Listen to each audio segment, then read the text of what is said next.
It is unusual dealing with Metal Gear Solid Master Collection Volume 1. It's something unique. Following a heated exchange with Kojima, Konami appears eager to resurrect the series' prominence, which is obviously appreciated. As the title implies, this is pretty much a rewarding collection, based on one of the most influential games of the past 25 years, as one could initially assume that the collection only includes 3 games. Before the release of the Metal Gear Solid, game that completely changed the video game industry. In 1986, Metal Gear 2, Solid Snake, and Snake's Revenge offers a nostalgic look back at the bygone era. The world first became aware of the gifted Hideo Kojima in 1998.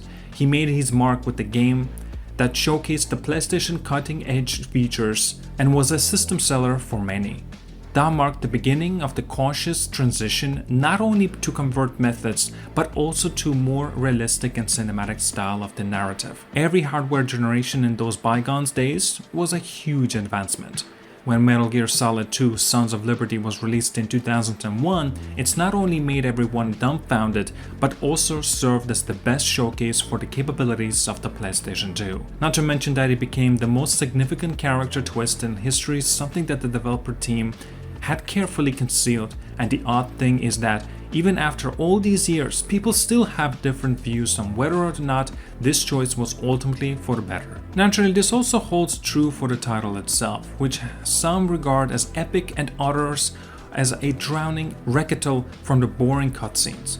Sons of Liberty is followed in 2004 by Metal Gear Solid 3 Snake Eater, which is regarded by many as the series' most mature but well-established games overall. Here, the organization makes an attempt to travel back in time, far before the events of the Shadow Moses Island, highlighting Big Boss, who is by far the most recognizable character. With the exceptions of the few boss encounters, everything appears to be more grounded now than it did in the past.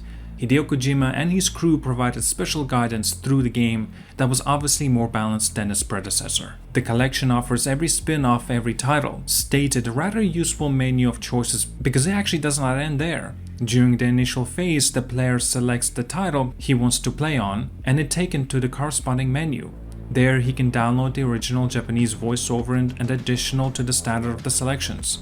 It is important to keep in mind that special missions, VR missions, and integral are all included in Metal Gear Solid menu, and the same is true for Sons of Liberty and Snake Eater, so that you can comprehend the amount of data. The standalone bonus content Volume 1, which contains all the content the corporation has occasionally made accessible, and the stunning graphics novels around the Metal Gear Solid Master Collection Volume 1's possibilities.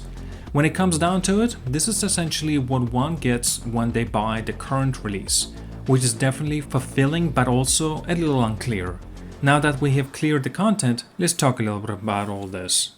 Each of the Metal Gear games in this compilation is from the different era. Kojima was able to provide the fresh cinematic experience that was unheard of at the time, in the era where the industry has transformed and the technology looked to be galloping forward.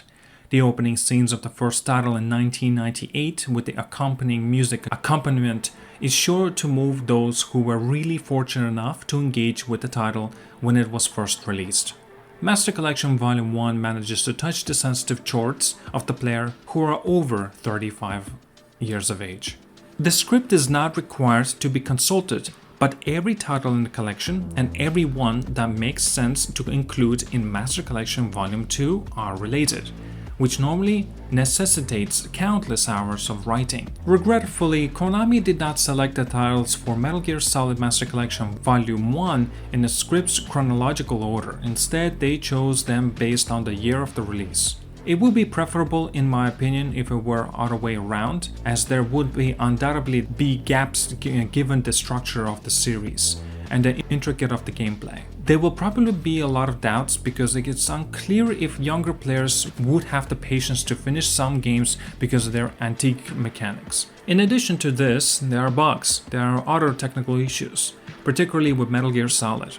Konami has opted for the logic of emulation in this case, which is obviously acceptable, but it would have been preferable if it had paid a little more care in this significant release.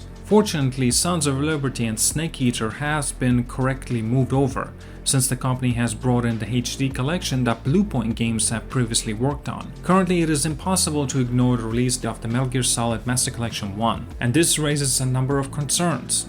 In actuality, the series, or at least the first 2 volumes, which should be taken for granted, serves to a peak of the fans' curiosity and hold it until the release of the enigmatic Snake Eater remake. The entire tale is reminiscent of something from the past, particularly in relation to Twin Snakes. Naturally, Silicon Knights oversaw development of the time, and even with a few poor gameplay decisions, the game was obviously good. Good, but not exceptional by the series standards. Now, Metal Gear Solid Snake Eater was created by Konami on its own development company, which has already demonstrated that it is unable to handle projects of this magnitude. In an effort to draw criticism, the game also prompts to usage of the Unreal Engine 5. Naturally, time will tell whether or not the aforementioned worries ultimately turn out to be unfounded, which is something I hope actually happens, so it will actually turn out to be well. But as previously have stated, there is no Metal Gear game that is not signed by Kojima, despite being a remake. To be fair, Metal Gear Solid Master Collection 1 does not disappoint when it comes to what it offers. Nonetheless, judging by the Konami's marketing methods would be unjust. The studio is laying the groundwork for the epic guns of the Patriots, the blockbuster Peace Walker, and the redeeming Phantom Pain by condensing at least 2 of the series' best moments into a single game.